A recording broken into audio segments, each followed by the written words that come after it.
Hi hello అందరికీ welcome to my channel. This is Jhansi Rani Mouni official. ఈ రోజు mini vlog నా కూతురు బర్త్డే అనమాట, సెకండ్ బర్త్డే. యాక్చువల్గా మేము ఊరు వెళ్తా అనుకున్నాము, సో వెళ్ళలేదు, ఇక్కడే ప్లాన్ చేసుకున్నాము. ఊర్లో వాళ్ళు కూడా ఇక్కడికి రండి అంటే రాలేదన్నమాట.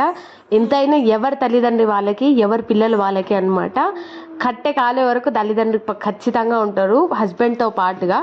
అదే నేను చెప్పాల్సిన విషయం. మీరు పిచ్చి పిచ్చి డెసిషన్స్ ఏవి తీసుకోకండి, రాంగ్ స్టెప్. ఎందుకంటే మా అమ్మ ఉంది, మా అక్క ఉంది అని చెప్పేసి ఏదైనా రాంగ్ స్టెప్ తీసుకున్నారంటే పిల్లలకి మనం తప్ప ఎవరూ రారు. మనం ఉన్నంత వరకే వాళ్ళు మన ఎమ్మట ఉంటారు, అంతే తప్ప మనం లేని సెకండ్ డేనే వేస్ట్ అనమాట. ఎప్పుడైతే వాళ్ళు మన ఇంపార్టెన్స్ అనుకుంటారో మన చిన్న డే కూడా వాళ్ళకి స్పెషల్ అనమాట. అది మిస్ అవ్వడానికి ట్రై చేయరు. ఇది ఎవరికి అర్థం అవ్వాలో వాళ్ళకి అర్థమైంది చాలు. అండ్ ఈరోజు అసలు డేస్ ఎంత ఫాస్ట్గా గడిచిపోయినాయి. 2 years అయిపోయింది అప్పుడే నా కూతురి. అండ్ నేను చైల్డ్హుడ్ చాలా మిస్ అవుతున్నాయి. ఎందుకంటే నేను కాలేజ్కి వెళ్ళడం వల్ల ఆ పిల్లతో టైం స్పెండ్ చేస్తలేను. అండ్ ఆ పిల్ల లిటిల్ థింగ్స్, లిటిల్ మాటలన్నీ నేను మిస్ అవుతున్నాను అనమాట. యాజ్ ఏ పేరెంట్గా నేను ఆ పిల్ల కోసమే ట్రై చేస్తున్నా. Happy birthday mummy.